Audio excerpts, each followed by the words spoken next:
আসসালামু আলাইকুম রহমতুল্লাহ। সম্মানিত দর্শক, আশা করি সবাই ভালো আছেন।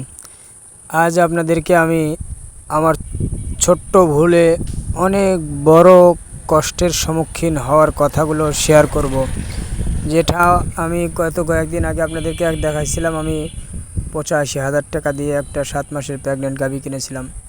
তো সেই গরুটাকে আমি যখন বাজার থেকে নিয়ে আসি, তখন নিয়ে আসার পরে জাইমো ভেট খাওয়াইতে নিয়েছিলাম।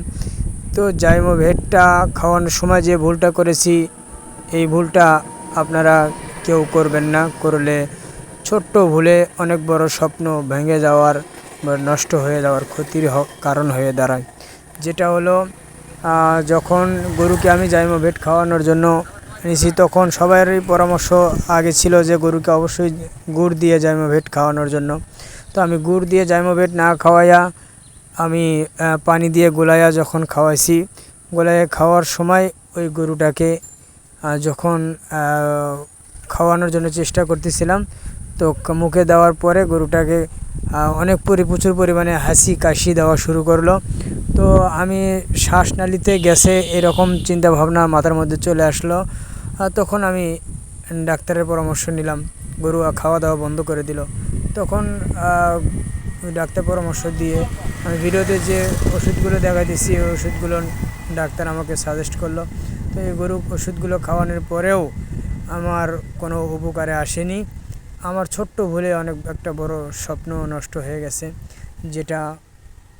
যে স্বপ্নটা আমি বুকে ধারণ করেছিলাম, একটা অনেক গরু থেকে আমি অনেক বড় আশা করেছিলাম। তো আল্লাহ, যাই হোক, আল্লাহ আমার পরীক্ষা নিল, এটাই বাস্তব। তো এই গরুটাকে আমি শেষ পর্যন্ত এত কিছু খাওয়ানোর পরেও আমি গরুটাকে রাখতে পারিনি।